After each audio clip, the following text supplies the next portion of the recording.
So we have covered some of these details about pipeline stages for B2B, B2C, B2B2C in Basecamp or initial listing, but we are giving you a kind of a link here. Hi, this is Vikram here from Kylas, and today is our sales for growth. How to set up your CRM properly, how to set up your SOPs properly for sales, and a cheat sheet that you can go through. Just kind of get an idea of what are the standard pipeline phases you can define depending on the kind of business you are, right?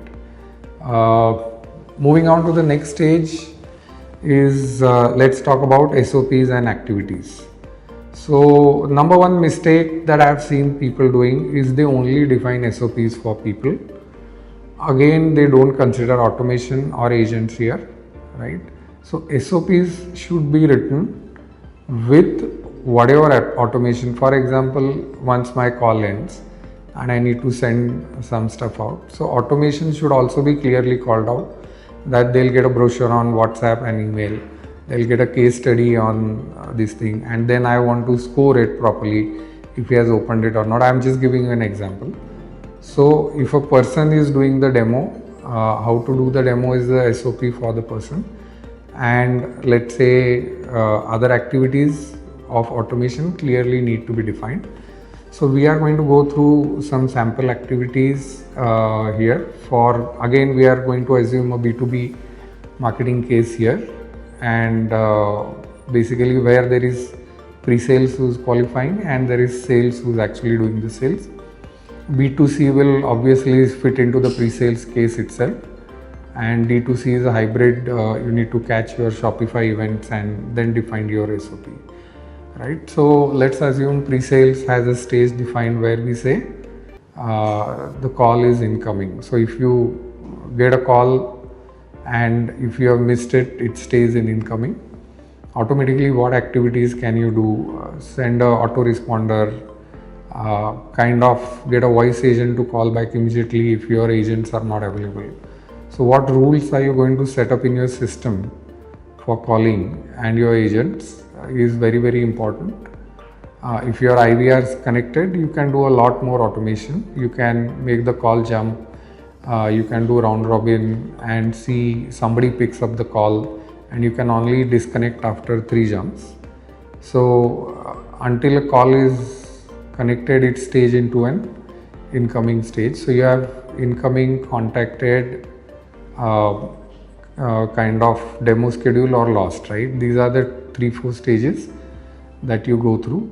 Once the call is incoming and automatic follow-up is set up, that's an activity you can do. A basic information on WhatsApp is sent.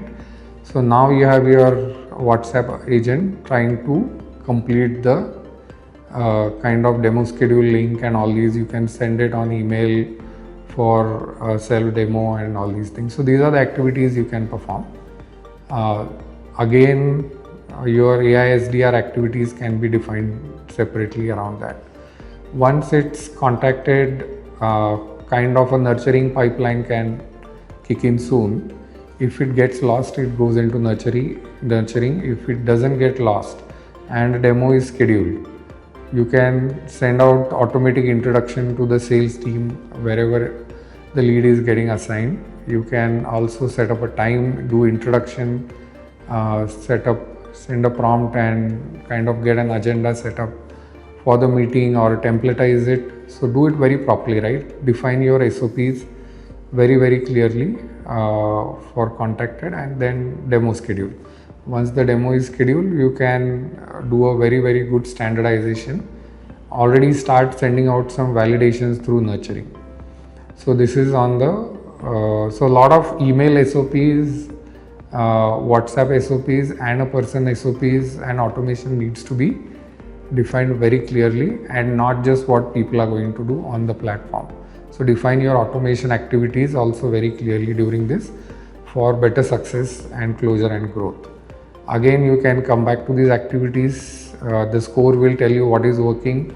You ideate around it, you add a couple of activities, you drop something which is not giving you traction, and see what's the difference, right? You don't want to spam your client also at this time.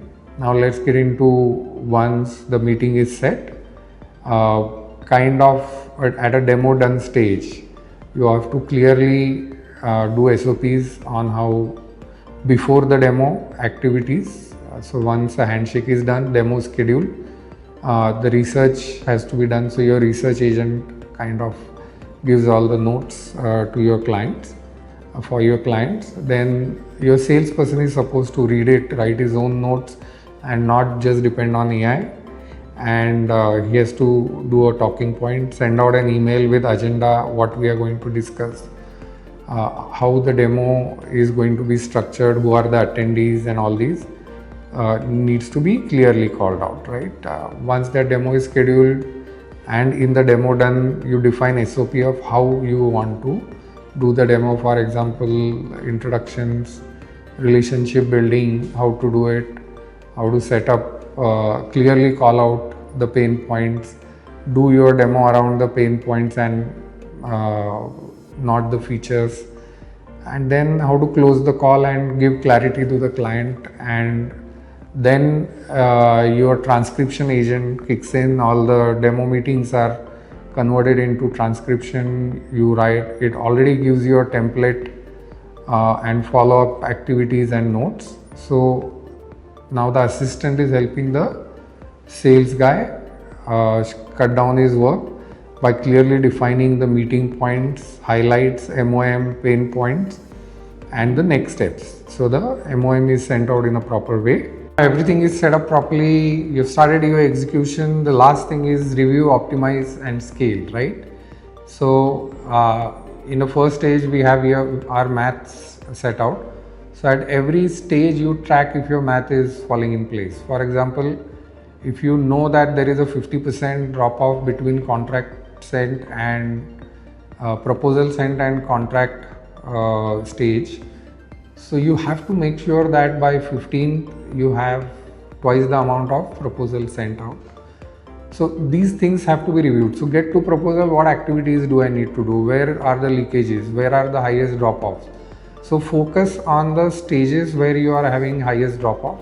Is it a brand issue? Is it anything else? And you have your remarketing to digital marketing to all the channels kicked in, and your scoring engines kicked in. So you have to see at every stage, where is my leakage, where is my drop off. Optimize for that particular stage. Don't try to optimize everything at the same time. You will not realize what is happening.